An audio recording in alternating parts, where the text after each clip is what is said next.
Sure, she was pissed he'd stood her up and blown her off via text. But even more so, she was angry at herself for giving him the opportunity. Shivering, she pulled her coat tighter, wishing she'd grabbed a hat.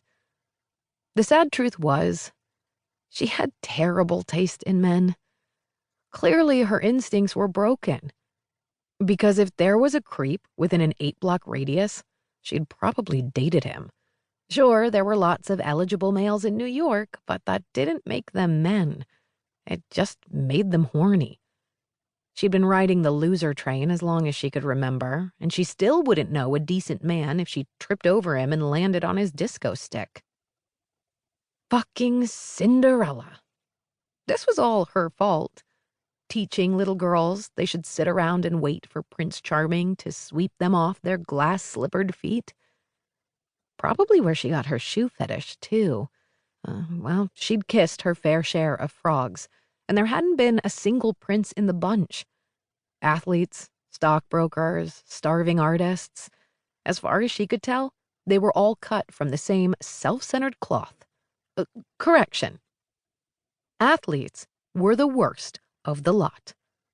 Her college boyfriend, Shane the Speedo, the last of a long line of athletes she'd dated, had proved it when he dumped her for a leggy blonde tridelt 3 weeks before graduation. Stupid asshole. He'd actually had the audacity to claim the Stepford replacement would be better for his image. His image? As if Chloe was nothing more than a starter girlfriend bought and paid off with a fancy dinner that she had expected to end with a proposal. She hadn't even sensed his betrayal coming. Just thinking about it had her seeing red, which was exactly why she'd sworn off jocks. Hell, she didn't even want to date a guy who went to the gym more than 3 days a week. Chloe sighed, a frosty puff of air escaping her lips.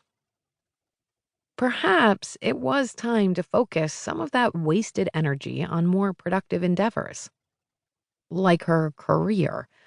She'd been a junior associate at PBA for 3 painstaking years, and with her best friend Olivia leaving the company, things just weren't the same. There had been a lot of changes, not the least of which was her stepping up and taking on more challenging projects, which allowed her to showcase her social media expertise. It seemed to be paying off, and people were starting to take notice. At the ripe old age of 25, she was finally a full-fledged adult. Maybe it was time to start acting like one and spend more time planning for her future and less time chasing a fairy tale that hadn't quite materialized. It was official. She was banning men indefinitely. Shoes? Not so much. Shit! A gust of wind whipped at her back and she lost her balance, nearly eating cement on the slick sidewalk in front of the store. Grabbing a bike rack for leverage, she righted herself and shuffled toward the door. What had she been thinking, traipsing down here in a cocktail dress? She was so not dressed for the weather, but it was too late to turn back. Brushing the wet snow from her hair and face, she opened the door and stepped inside. Thankfully, the store was much warmer. She waved to the girl behind the counter and stomped her boots on the soggy rug.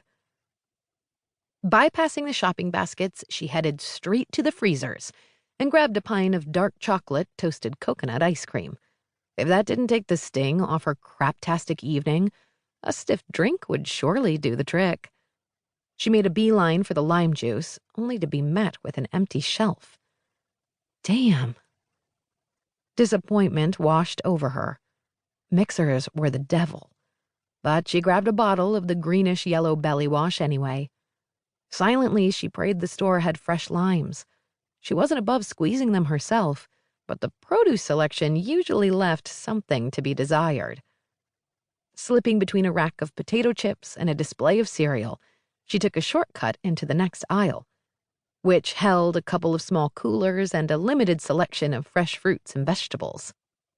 Her eyes swept over the display. Jackpot! There was one lonely green fruit sitting in the basket, screaming, "Margarita, baby!" Just as she reached